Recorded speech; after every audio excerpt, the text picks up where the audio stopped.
J'avais oublié de te le mettre dans la liste de trucs. Non, non, c'est moi que j'ai fait comme, on va enchaîner avec le chat. Bonjour à vous mes chatons dorés, bienvenue dans la deuxième épisode de ma nouvelle série Chatons. Je suis Falling Cat et aujourd'hui j'accueille avec moi Scarlett Cosplayer. Nous sommes rencontrés à un meet-up en février 2023 et depuis, elle a été ma grande gagnante lors du concours pour mes 250 abonnés sur Instagram. Je prends énormément plaisir à travailler avec elle, alors je voulais vous la présenter. Salut à toi! Merci d'être Salut! ici. Je vais t'inviter à te présenter aux téléspectateurs à la maison. Bonjour, mon nom c'est Scarlett Cosplayer. Je suis connue majoritairement comme étant organisatrice du Weekon et pour mes cosplays de Hatsune Miku. Ça fait 5 ans que je fais du cosplay, puis mon chat préféré c'est Gigi, parce que j'aime vraiment les films du studio Ghibli, puis Kiki c'est un film qui est très proche de mon cœur. Je te comprends Dans mon top 3 des films de Ghibli. Je te comprends là-dessus. D'où vient le nom Scarlett? Un de mes personnages préférés d'une des premières séries que j'ai écoutées, c'est Fairy Tail. C'est Erza Scarlett. Donc, j'ai pris son nom de famille parce que Erza, ça faisait trop vlan dans tes dents. Ça faisait trop j'aime Fairy Tail. Scarlett, ça faisait un peu plus low-key. Fait qu'on a gardé Scarlett. Mais c'est une bonne idée. Je connais Fairy Tail. Je n'avais pas fait le lien. Non, c'est ça. Personne ne le fait, ce qui est une bonne chose. Moi, je le sais. C'est plus sur le low-key. Tu es très présente sur les réseaux sociaux. C'est d'ailleurs pas rare que tu vas publier des images d'une séance photo. Tu as fait toutes sortes de séances, que ce soit dans les studios, à la plage, dans des parcs, dans des jardins. Je crois qu'on peut dire que tu commences à te connaître en tant que modèle dans ce domaine. Puisque tu as testé tous ces milieux et ces différentes techniques de photographie, quelle serait ta séance de photo de rêve? Un shoot dans un cirque ou qui fait cirque. Un de mes shoots préférés à faire, ça serait un shoot de Book of Circus de Black Butler. Ça serait vraiment là, incroyable parce que je cosplay Doll. Puis c'est une des équilibristes, mais j'ai des amis ou des connaissances qui cosplayent aussi Doll ou d'autres personnages de la même série puis de la même saison. Puis c'est ça, cosplay dans un cirque, ça serait fantastique. Une autre chose que j'aime beaucoup de tes publications, c'est qu'elles sont très variées en termes de fandom. On sait jamais quelle surprise tu nous réserves et c'est quoi ton prochain fandom que tu vas publier. Malgré tout, j'imagine que tu dois quand même en avoir des favoris. Ce serait quoi ton top 3 et pourquoi? Book of Circus, je crois que la communauté de Black Butler est vraiment incroyable parce qu'il y a eu un laps de temps incroyable et elle est encore là. Fait que juste pour le support de cette communauté et comment elle reste, elle s'accroche. On attend. La saison 4 est sortie, ça le fait revivre. Sinon, je dirais Goodnight Poon Poon. J'ai posté dans ma story un peu, mais pas de publication vraiment, là, autre que le takuton. Cette communauté-là aussi, elle est rare. Les gens sont rares. Les livres sont ici. Mais les gens sont rares, mais ils sont adorables. J'adore tous les gens qui lisent Goodnight Poon Poon. Ils sont incroyables. C'est quoi un peu l'univers? Parce que je connais pas. C'est vraiment étrange. Attends. Ça donne bien que ce soit juste derrière. Ben là, j'ai juste ça derrière. Fait que ça, c'est notre protagoniste, Poon Poon. Ben, Il est cute. représenté comme un petit oiseau. Mais l'auteur a dit que tous les personnages, dans le fond, ils sont tous de magie quelque part. Là. Il y a personne qui est un humain fonctionnel adulte. Tout le monde est un peu brisé là-dedans. Puis c'est ça la beauté de la chose, dans le fond. Personne n'est vraiment 100% fonctionnel en société. Là. C'est dur à lire comme livre. C'est une longue série, puis ça aborde des sujets quand même difficiles pour certains. Mais c'est vraiment une bonne série. Si vous voulez lire, pour vrai, je vous le recommande. Puis sinon, je pense que j'irais avec League of Legends. Même si, pour avoir joué un bout, la communauté peut être très toxique, mais elle peut être elle peut supporter beaucoup, beaucoup aussi. Fait que c'est vraiment un... soit ils t'aiment pas. Ouais, c'est souvent ça en ligne. C'est polarisé, là, Non, c'est ça. dans tous les domaines. Mais ouais, League of Legends. Pour le cosplay surtout, là, c'est incroyable. Ouais, c'est vrai qu'ils sont super beaux, là, les cosplays que je vois, là. J'aimerais moi-même en cosplay les Oui, puis personnages. ce qui est le fun avec cet univers-là, c'est qu'ils ont beaucoup de skins. Il y a beaucoup de personnages déjà, il y a beaucoup de champions. Puis il y a beaucoup de skins par champion, sauf les quelques-uns, mais ça on le dira pas. Les quelques-uns qui ont juste 2 skins.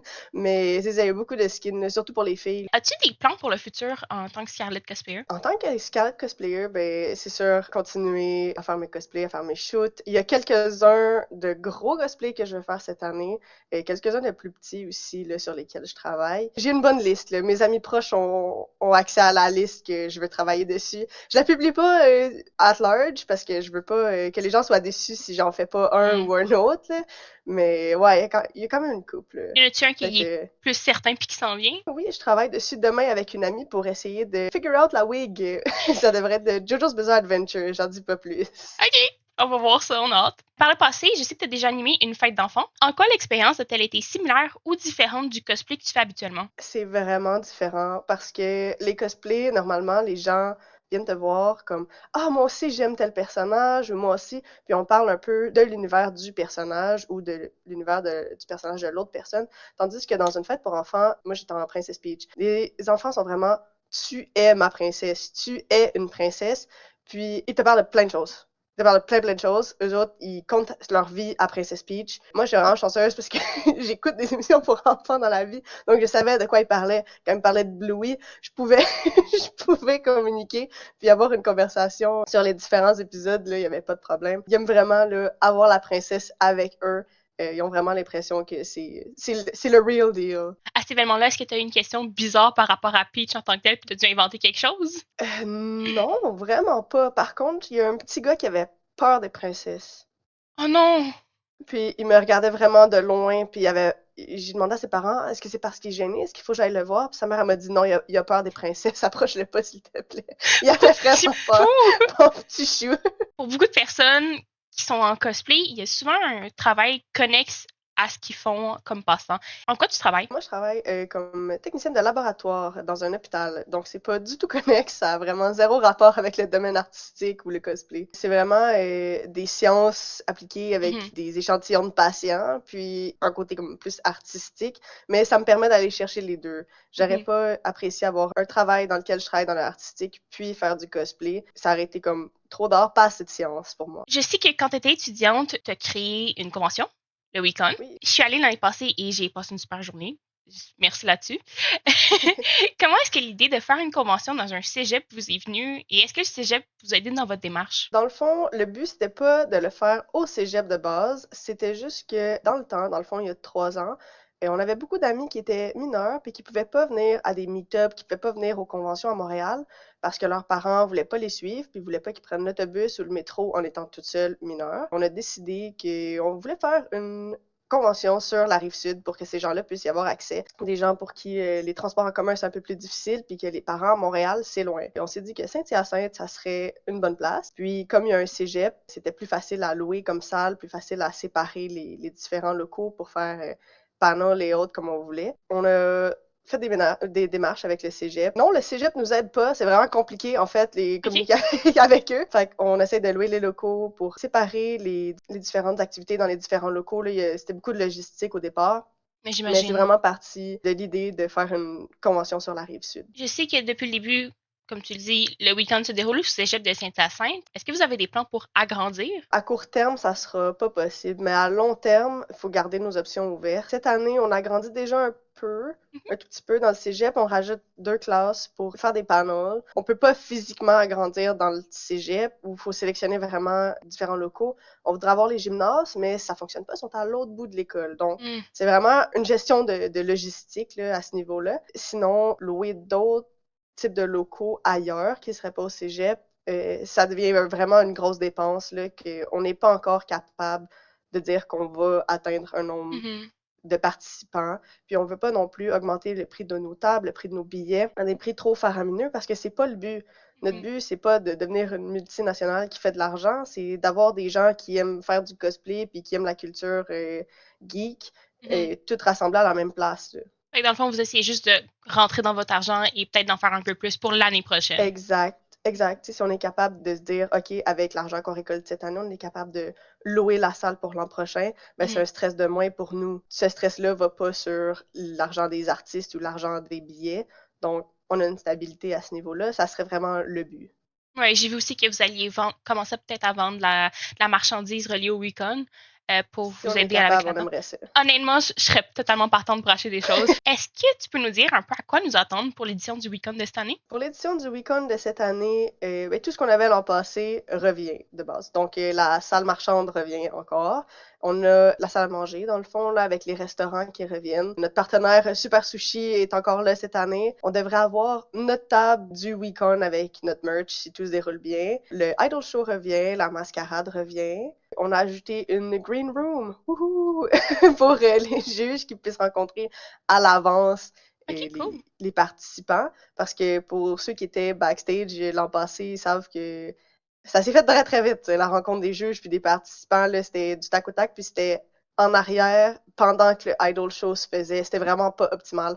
C'était vraiment un peu broche à foin. Mais cette année, on a essayé d'optimiser ça, puis ils ont une green room. Fait que ça devrait arranger des problèmes. On a 2 locaux pour les panels. Qu'est-ce que tu aimerais que les gens se souviennent de leur expérience au Weekon? Pour vrai qu'il y ait du fun. C'est ça notre gros but. Notre gros but, c'est que le monde ait du plaisir. Nous, on le voit, on le voit pas la journée même si c'est le fun ou pas parce qu'on court partout, honnêtement. Fait qu'on n'a pas l'impression que les gens ont du plaisir ou tout parce que nous, tout ce qu'on fait, c'est courir. Mais pour vrai, là, se faire dire, ah, c'était vraiment le fun, j'ai vraiment hâte d'y aller. Quand est-ce que les billets sont en vente? Quand est-ce que telle ou telle inscription rouvre? C'est vraiment le meilleur des compliments qu'on peut recevoir. Pour terminer, j'aimerais que tu nous partages ton souvenir préféré relié au cosplay. Tout ce qui se passe au YetiCon. Ma convention préférée, YetiCon, c'est vraiment une convention où on a du fun dans notre petite gang. Là. On déconne un peu. On est une gang de Québécois en Ontario. Et... fait que... gang de Québécois en Ontario, déjà, ça paraît. On parle fort, on est bruyant, on fait le party. Le YetiCon, c'est vraiment, j'ai du fun. Là. On fait des shoots, shoot après shoot. Là. C'est notre convention de... Là, on n'arrête pas. Je pense qu'on fait... L'an passé, on a fait 6 cosplays en 3 jours. Là. Vous voulez? C'était vraiment beaucoup le petit sommeil dans ma chambre d'hôtel under cosplay parce qu'on attend quelqu'un était optimal. Puis pas juste les valises. Tu peux avoir des valises. Mais c'est un peu moins pire parce que comme c'est souvent des plus petits cosplays parce qu'il fait chaud en juin. Donc, tu sais, c'est des petites jupes, des petits chandails, tout est petit. Fait que ça se pacte bien, mais avec mon sac de sport puis ma valise de maquillage, on était setés. C'est ici que l'interview va prendre fin. J'aimerais te remercier de ta présence et j'espère que tu as apprécié l'expérience. À la maison, si vous avez aimé, je vous invite à vous abonner, à interagir avec la vidéo pour en voir plus comme celle-ci. C'était Falling Cat. Chattons ensemble une prochaine fois.